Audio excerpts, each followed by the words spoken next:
Lorsque vous êtes assis en face d'une personne, votre façon de vous asseoir, la façon dont vous vous positionnez lorsque vous êtes assis communique un message particulier. Si vous voulez connaître les différentes façons de s'asseoir et leur sens, cette vidéo peut vous intéresser.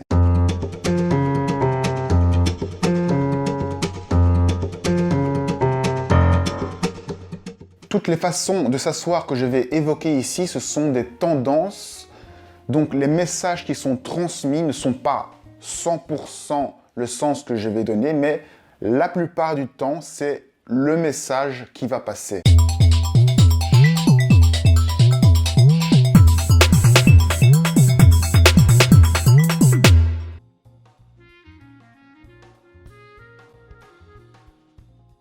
Tout d'abord, regardez bien la façon dont la personne s'assoit sur son siège. La façon dont la personne s'assoit, c'est aussi la façon dont la personne va quitter son siège par après. Et l'endroit où la personne positionne ses mains va être intéressant à retenir pour savoir comment la personne va faire pour quitter son siège. Donc par exemple, sur ce siège-ci, si je m'assois comme ceci, je mets d'abord la main gauche, les fesses, la main droite, je m'avance et puis je mets les coudes. Et après, je me mets en arrière. Ça veut dire que quand la personne va vouloir partir, elle va avoir tendance à s'avancer, à mettre les mains sur les côtés, à faire un petit mouvement vers l'avant, à lever la main droite et puis à mettre la main gauche sur le côté tout en s'avançant et en se retournant plutôt de ce côté-là. Il faut donc retenir les mouvements que la personne a fait pour s'asseoir afin de voir les mouvements que la personne va devoir faire pour quitter son siège. Si vous n'avez pas vu la personne s'asseoir, essayez juste de deviner quel mouvement la personne doit faire pour quitter son siège. Si c'est un tabouret ou une chaise de bar, c'est peut-être avoir les mains ici sur les côtés qui fait que la personne est proche du départ et qu'elle a envie de partir. Donc une personne qui met ses mains en position de départ, c'est une personne qui n'est pas à l'aise et qui a envie de quitter la conversation. Plus une personne change de position, changer de position, ça veut dire se mettre en avant, déplacer sa main, se mettre en arrière, mettre ses mains sur les genoux, bouger, plus la personne a envie de partir. Logiquement, quand on est dans un siège, on est confortablement assis et on écoute ou on est attentif. Si on prend le temps de bouger, c'est qu'on n'est pas à l'aise, on n'est pas confortable et qu'on a envie de partir, de quitter la conversation. Ça veut dire que votre interlocuteur s'ennuie et est inconfortable. Plus une personne est assise proche du bord de la chaise, plus ça veut dire que la personne a envie de partir. Plus la personne est enfoncée dans son siège et dans le dossier, plus ça veut dire qu'elle est confortable et qu'elle a envie de rester avec vous. Plus la personne est penchée vers vous, plus elle est intéressée par vous. Plus la personne tourne sa tête et met son bras sur le côté, moins elle est intéressée par vous. Mettre son bras comme ceci sur le bord de la chaise ou derrière la chaise, ça veut dire que la personne a envie de se retourner et n'est pas attentive à votre discours, ou qu'elle n'est pas réceptive et qu'elle écoute seulement d'une oreille votre discours. De même, si la personne met les deux coudes sur la chaise, ça veut dire qu'elle ferme les deux oreilles et qu'en fait, elle fait semblant de vous écouter, mais qu'elle n'est pas à votre discours et qu'elle est en train de penser à ce qu'elle a envie de dire. Une position pour mettre à l'aise votre interlocuteur, c'est de vous mettre de 3/4 lorsque vous lui parlez. Lorsque vous êtes de 3/4, vous faites une conversation pas trop frontale et ça va mettre à l'aise votre interlocuteur. C'est la position du diplomate, vous mettre de 3/4 à 45 degrés et parler à votre interlocuteur de manière à ne pas le mettre en confrontation directe. Si vous voyez qu'une personne se remet face à vous, ça veut dire qu'elle a envie de recadrer le sujet de la conversation et qu'elle veut retourner dans les rails face à vous et qu'elle veut avoir un rapport plus direct avec vous pour éveiller l'attention. Donc, plus elle recule sur le côté, moins elle est intéressée par votre discours. Une personne qui fait ceci avec les jambes, qui bouge les jambes comme ça, c'est souvent les garçons qui font ça. C'est une personne qui est excitée, mais pas excitée dans le sens sexuel. C'est quelqu'un qui est impatient ou qui est joyeux. Ça correspond au chien qui bat sa queue. Un chien bat sa queue lorsqu'il est impatient, excité. Ensuite, il y a le classique, le fait de mettre sa jambe dans cette position-là. Ça veut dire que s'il y a une personne qui est à votre gauche, ça veut dire que vous mettez la jambe dans la direction de la personne qui vous intéresse. Si une personne se trouve à votre gauche et que vous mettez la jambe comme ça, là, vous faites un coude, vous êtes en opposition, ça veut dire que vous êtes moins intéressé par la personne qui est à votre gauche et que vous êtes plutôt soit intéressé par la personne qui est à droite, soit que vous ne voulez simplement pas parler. Si en plus vous mettez le coude, ça veut vraiment dire que vous voulez rompre la communication avec la personne qui est à votre gauche. Une personne qui met ses jambes en équerre, c'est-à-dire comme ceci, moi je ne sais pas très bien le faire parce que je ne suis pas très souple. Une personne qui met ses jambes en équerre, c'est une personne qui augmente sa surface de territoire et qui se défend. Alors si en plus la personne met ses mains sur son genou ou sur son tibia, c'est une sorte de cadenas qui est mis au-dessus pour encore renforcer la protection. Plus les mains sont croisées, plus le cadenas est fermé. Si la personne a ses mains comme ça, c'est déjà plus ouvert. Mais plus les mains sont croisées, même serrées comme ceci, plus le cadenas est fermé à clé. Lorsqu'une personne croise ses chevilles, comme ceci, la cheville gauche correspond au cerveau droit, c'est-à-dire le cerveau de la sensibilité. Ça veut dire que la personne aura un rapport plus de l'ordre de l'émotionnel, de la sensibilité avec vous, et préférera parler à ce niveau-là avec vous. Par contre, si c'est la cheville droite qui est en avant, qui fait appel au cerveau gauche, ça veut dire qu'elle va vouloir avoir un rapport plus rationnel avec vous, un rapport plus concret, plus mathématique, plus dans le détail. Plus une personne tend les jambes, plus la personne est à l'aise avec vous. Plus la personne rentre ses jambes et met même ses jambes sous sa chaise, plus la personne a envie de se cacher, de partir et est inconfortable avec vous et n'a pas envie de partager son sujet de conversation. La position idéale et neutre, c'est d'avoir les pieds plats au sol.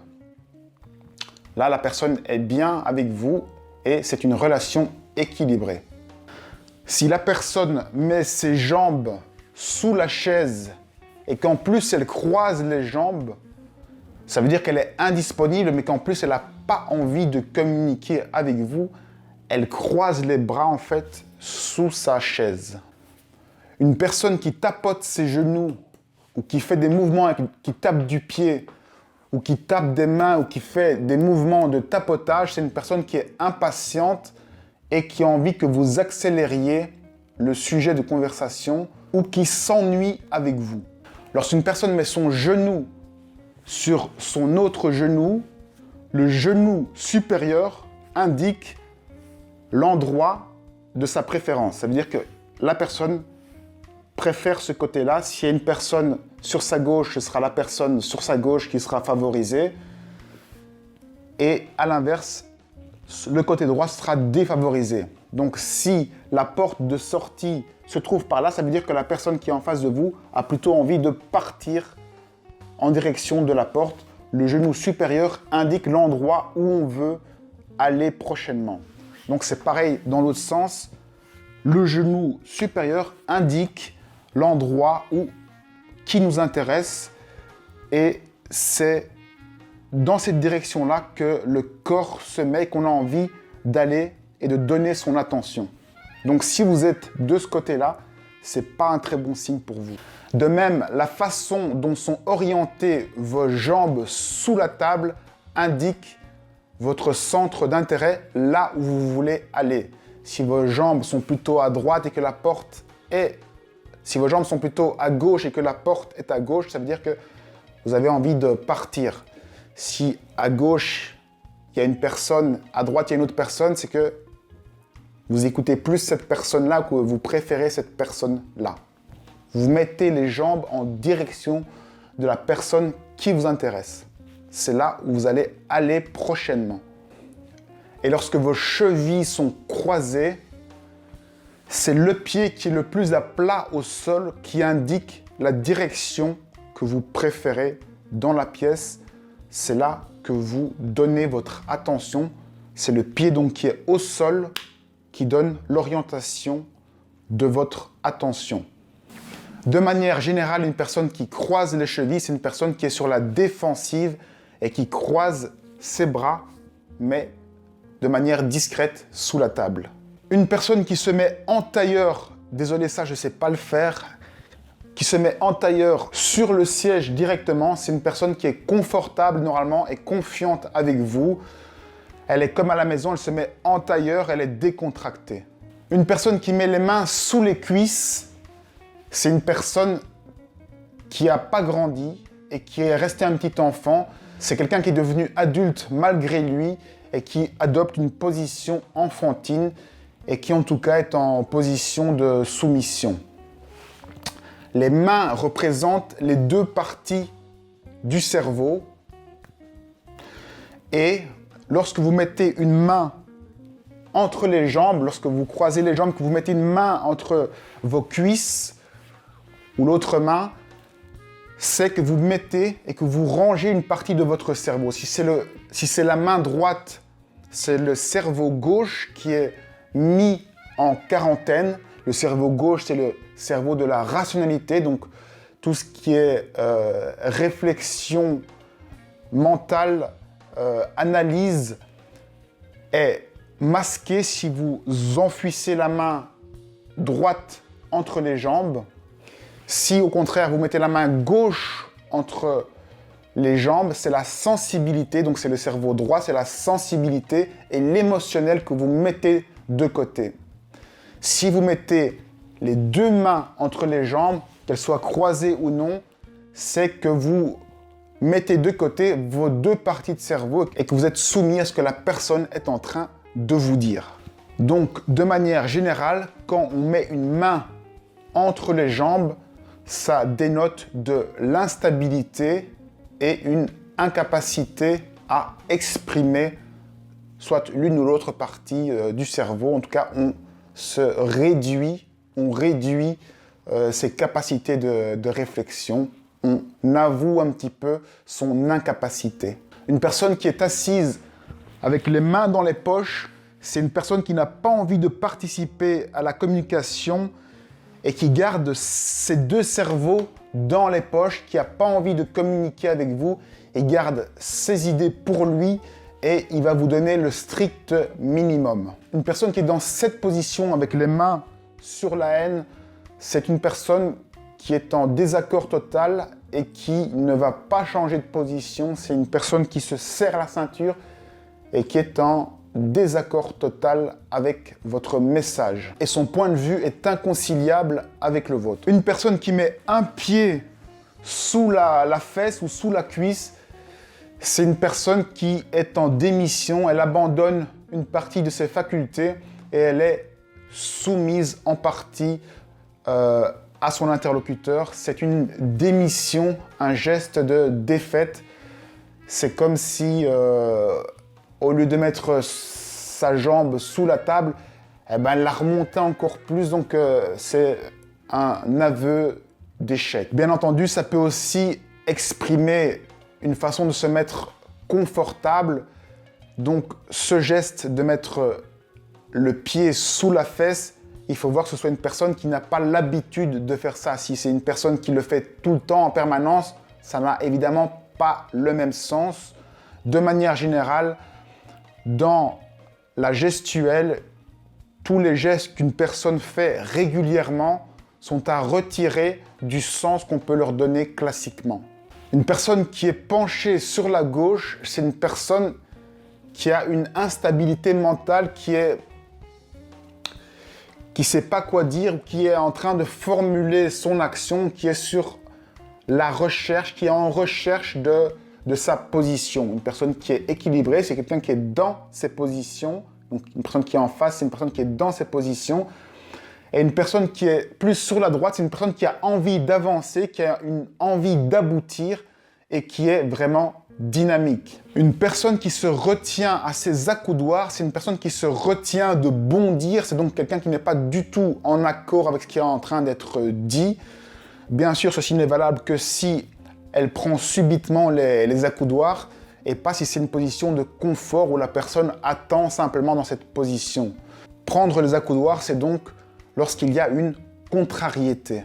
Lorsqu'une personne met ses jambes sur l'accoudoir ici, donc c'est-à-dire de manière un petit peu nonchalante, et qu'elle met le bras sur le dossier de fond, et qu'elle est assise de façon un peu nonchalante, c'est une façon masquée de dire que la personne est un peu dépassée, qu'elle ne suit pas ce qui est en train de se vivre sur le moment. Une personne qui a son bras sur la chaise qui est à côté, ou même qui est éloignée, ou appuyée loin, c'est une personne qui est ambitieuse et qui va chercher loin, qui a des projets qui vont déjà de l'avant. Ce sont donc des personnes ambitieuses. Les gens avec les mains sur les genoux sont des gens qui sont plutôt soumis, ce sont des gens qui sont à l'écoute et qui sont complètement sous l'emprise de la personne qui est en face.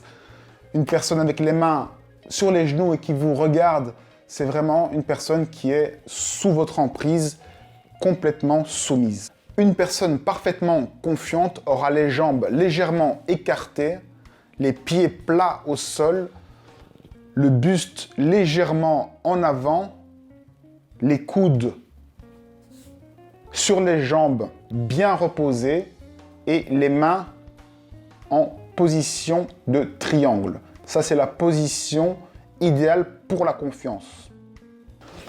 Une personne qui est droite comme un i, c'est un élève modèle, c'est quelqu'un qui veut être bien vu et donc qui probablement manque de confiance et qui se tient droit comme s'il était obligé d'être droit pour qu'on la voie. C'est une attitude un petit peu infantile. Si vous avez des remarques, n'hésitez pas à les mettre en commentaire.